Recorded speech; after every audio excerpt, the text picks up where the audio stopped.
C'est toujours un grand plaisir de vous retrouver encore une fois, mesdames et messieurs. Bonjour, nous vous souhaitons la bienvenue dans cette nouvelle session d'actualité. C'est l'heure de vous informer sur Waba Info Télévision. Commençons dans la partie est de la RDC. En mission officielle à Béni, la ministre de la Jeunesse, Grace Coutinho, a tenu un discours en direction des jeunes de la région, s'exprimant devant eux. Elle a rappelé l'attention particulière que leur accorde le président Félix-Antoine Tshisekedi Tshilombo. Vous faites partie de ces jeunes que le président porte à cœur, a-t-elle dit. Plus de détails dans ses propos. Et vous faites partie de ces jeunes-là dont le chef porte à cœur. C'est pourquoi il m'a envoyé jusqu'ici afin de vous écouter, afin de vous comprendre et afin de vous impliquer dans le rôle de votre pays. Vous avez un rôle à jouer et c'est pour ça que je suis là, pour vous faire prendre conscience de ce rôle-là. Vous n'êtes pas la jeunesse la plus moindre, non. Vous avez de la valeur devant le chef de l'État. Aux yeux du chef de l'État ainsi que de la première ministre, vous avez de la valeur. C'est pourquoi je suis ici dans le cadre des consultations. J'ai commencé par les provinces les plus reculées. J'étais au Kwangu, Kouilou, et là maintenant je suis ici chez vous pour vous entendre, pour emmener vos doléances auprès du chef de l'État, mais surtout pour vous emmener des solutions concrètes.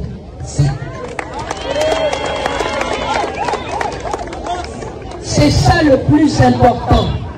C'est des solutions concrètes. Parce que nous sommes des jeunes et nous voulons des solutions concrètes. Nous ne voulons plus être dans les paroles, mais nous voulons des actions également pour la jeunesse de Béni. Et c'est un plaisir pour moi. Merci pour votre attente, merci pour votre accueil. Je sens que la jeunesse de Béni aime aussi leur pays et veut voir leur pays fort et prospère. Parce que nous aimons notre nation.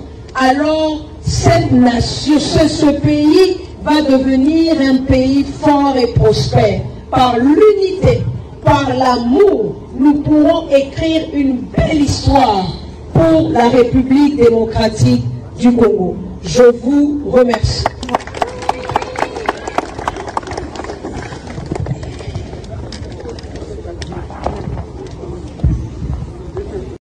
Toujours en lien avec la visite de la ministre de la Jeunesse à Béni, lors d'un échange avec Grace Coutinho, les jeunes de la ville ont formulé une demande particulière, accueillir l'artiste congolais Weranson, surnommé l'ambassadeur de la paix. L'objectif de cette demande est clair, pouvoir bien danser et chanter pour la paix. Pour plus de précisions, suivez leur propos. On a besoin que vous nous rameniez au travers vos lobbying au Fonarev ainsi qu'à d'autres espaces. L'ambassadeur de la paix Weranson, et à la fin l'argent qui va même entrer dans le festival va servir aux assistances aux déplacés qui passent nuit à la belle étoile ici chez nous. Hakuna Congo bila Kivu, il n'y a pas le Congo sa Kivu, il n'y a pas le Congo sa Beni, sa Ituri, il n'y a pas le Congo sa partout à Sissi, Goma et partout ailleurs. Merci. Merci beaucoup. Toujours dans la même région au Nord Kivu, le maire de la ville de Butembo, le commissaire supérieur principalement à Baïkiteli, a présidé hier mardi 28 octobre 2025 une réunion de concertation avec les responsables de l'entreprise chinoise en charge de l'asphaltage de la route Butembo-Kanyabayonga. Suivez ces reportages. Nous remercions tout d'abord monsieur le maire d'avoir organisé une réunion dans le cadre du contrôle citoyen. Et en fait, nous avions lancé une activité pour faire pression, effectivement, comme nous sommes un groupe de pression, pour faire pression à la société GGPI qui est censée construire ou bitumer la route Butembo-Kanyabayonga. Et le travaux devrait normalement être lancé depuis le mois de février 2024 et voici bientôt une année et 7 mois il n'y a rien. Comme nous étions là avec le responsable de l'entreprise GGPI, ils nous ont rassuré qu'il y a déjà 80% des matériels qui sont déjà amoutionnés et à bientôt les travaux vont démarrer car Kinshasa va donner le feu vert. En cela, je remercie le gouverneur militaire Kakule Somo Evariste parce qu'il a lancé le projet de Sapo. Mais aussi, nous étions la fois passée, nous étions partis à Béni pour visiter les travaux de construction de l'aéroport. Nous avions vu que les travaux évoluent normalement et en cela nous disons quand même merci et félicitations à lui qu'il continue ainsi. Mais aussi, je tiens à rappeler aux entreprises qui sont censées faire des travaux dans la ville de Butembo qu'ils travaillent et qu'ils sachent que nous sommes là. Et nous allons continuer à veiller sur l'évolution de ces travaux. La propriété de notre ville, c'est nous. Nous devons assainir notre ville. Nous ne pouvons pas attendre que les gens viennent de Kinshasa ni d'ailleurs pour venir assainir notre ville. C'est pour l'intérêt capital et nous devons garder notre ville propre. C'est ainsi que nous remercions monsieur le maire parce qu'il a travaillé. Voici que la mairie est devenue très propre.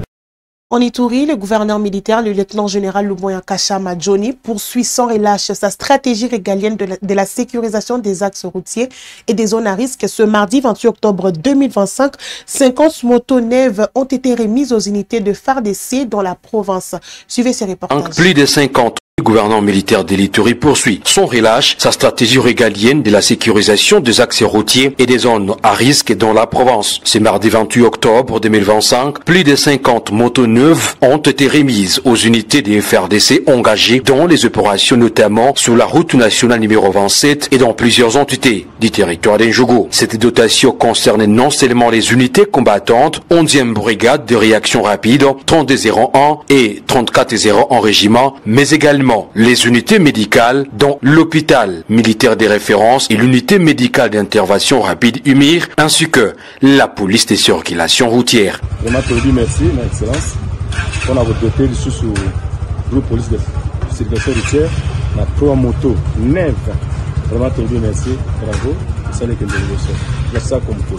L'objectif est clair, améliorer la mobilité, la rapidité et la flexibilité des forces afin de traquer les malfaiteurs, les bandits armés et des groupes responsables de l'insécurité tout en assurant la protection des populations civiles. Cette remise des motos s'inscrit dans la continuité des actions de renforcement opérationnel après les précédentes dotations des véhicules et des jeeps 4x4 ainsi que l'octroi récent des motos aux unités Tigre engagées dans les patrouilles mixtes des FARDC police à Bunia et ses environs. Ces initiatives renforcent la capacité des forces à réagir rapidement aux menaces et à restaurer la sécurité sur les axes stratégiques. Depuis l'instauration de l'état de siège en Ituri, les gouvernements militaires multiplient les stratégies pour rétablir la sécurité et permettre aux populations de circuler librement jour comme la nuit. Les résultats sont déjà perceptibles, notamment à Bunia et ses environs et toutes les grandes agglomérations en territoire où la quiétude et la tranquillité commencent à élire domicile. Cette action illustre la volonté des autorités militaires à répondre efficacement aux menaces tout en maintenant un lien étroit avec les populations locales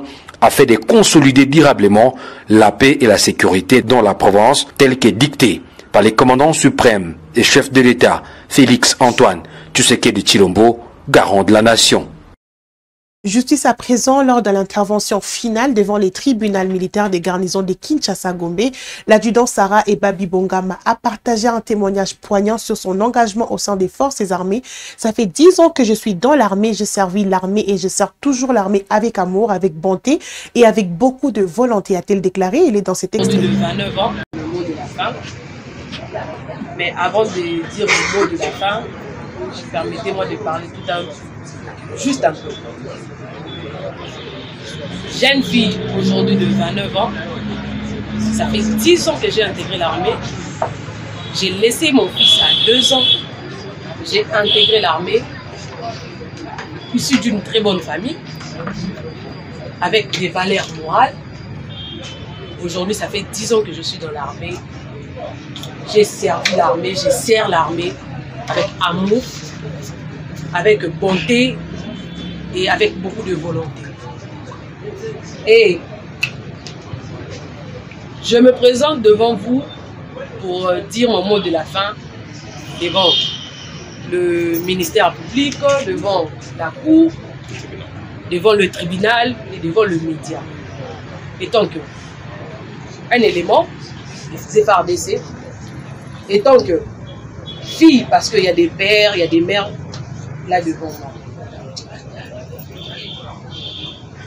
Personnellement et consciemment, dans mes 10 ans de carrière, je n'ai jamais fait quelque chose pour souiller l'image des FARDC. Je n'ai jamais fait quelque chose pour porter la honte aux FARDC. Dans mes 10 ans de carrière, aujourd'hui j'ai 29 ans. Dans mes 10 ans de carrière, je me suis départagée étant que militaire, étant que mère au foyer, et étant que servante, parce que je suis monitrice salique. Aujourd'hui, je me vois devant la cour, devant le tribunal, poursuivi pour quelque chose qui ne vient justement pas de moi. Alors, mon mot de la fin. La justice c'est Dieu et la justice, Dieu est au-dessus. Là sur terre, c'est là. Donc c'est le tribunal qui est devant moi. Alors, je demande à la cour, je demande au tribunal de rendre justice tel que cela doit être rendu. Pas justement pour plaire ou pas justement pour condamner. Et que la justice, le tribunal devant moi, puisse voir la femme devant le tribunal qui a fait 10 ans de service loyal et prête à affronter 2 grandes cérémonies liées à ma personne, qui fait aussi l'honneur de l'armée parce que la plupart des gens sont... En tout cas, je suis congolaise de naissance et d'origine. L'image de la femme de l'armée n'est pas caractéristique au mariage. Je suis mariée, c'est une fierté pour l'armée. Plus de 400 personnes venues de partout sont ici présentes pour assister à l'honneur d'une femme. Et puis, d'une autre part, j'aimerais que le tribunal, si je devais être acquitté, gloire à Dieu, et si je devais être condamné, gloire à Dieu, parce qu'il est le maître du temps et des circonstances, mais j'aimerais que le tribunal note que la personne devant vous a subi un AVC dans son poste de travail. Il y a moins d'une année. Que justice soit faite. Merci. Et j'aimerais aussi, en tout cas, m'atteler sur le point